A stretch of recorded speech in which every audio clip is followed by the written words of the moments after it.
Hello guys, so welcome back sa aking YouTube channel. It's me again, Bernie Belando PH. So guys, kung bago ka lang sa aking YouTube channel, don't forget to hit the notification bell para updated po kayo sa aking next video tutorial. So ngayon guys, ituturo ko sa inyo kung paano maging easy po yung studio po natin sa ating channel. So, yung ano po guys, yung disadvantage po, kapag mobile lang po yung gamit mo, medyo mahihirapan po kayo kasi pumunta pa po kayo sa Chrome. Pag sa Chrome guys, pinito yung situation.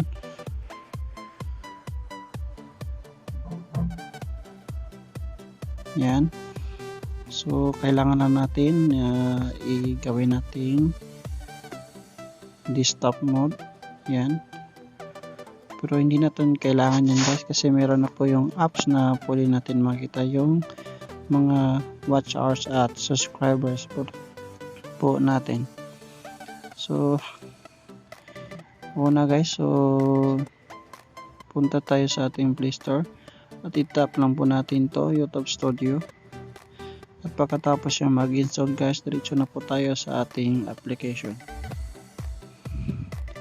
So dito po sa application guys,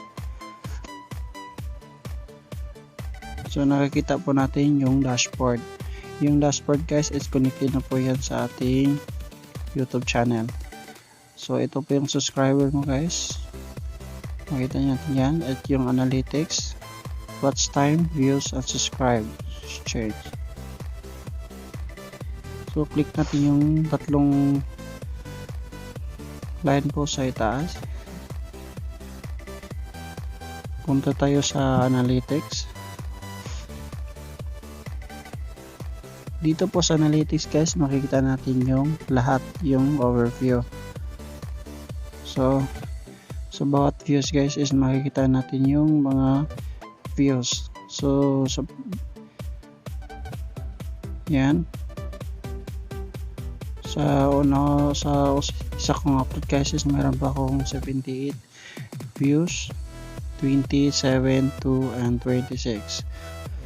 Dito naman po sa discovery guys, so makikita natin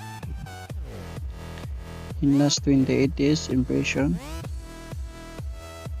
medyo tumaas siya. Yung impression click through rate last 28 days tumaas at medyo bumaba. Yan. Traffic source time, channel page 61%, YouTube search is 32%, external, yung top external source is yun po yung sa Facebook, Messenger, Google, at yung top studio search. So ito yung channel kong ginagamit, yung Bernie Belando PH. Ito po yung real account YouTube name. Yung ninja ko naman ginagamit is Bernie Belando PH. So top videos suggestion your content. So yung top videos ko guys is paano pabalisin yung wifi. Yung pangalawa, how can remove the kind master. Pangatlo at panglima. So dito tayo sa audience.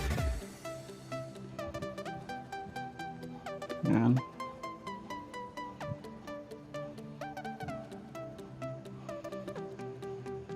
Okay. So balik tayo dito guys. Tingnan natin na yung mga comments. So pwede tayo tumingin ng comments dito.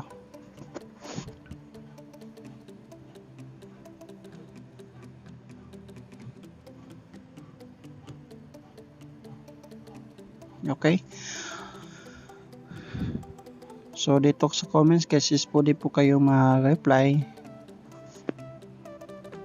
Yan.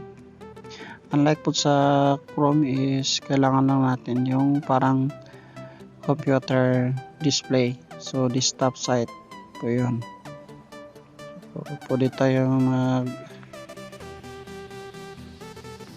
react. Ganyan. Okay.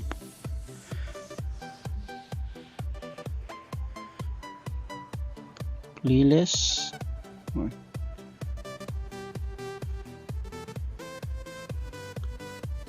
Okay. So ito po yung mga most recent videos mo. Ayan guys. So yun lang po yung video tutorial ko ngayon, at don't forget to subscribe my YouTube channel. Thank you guys and good day.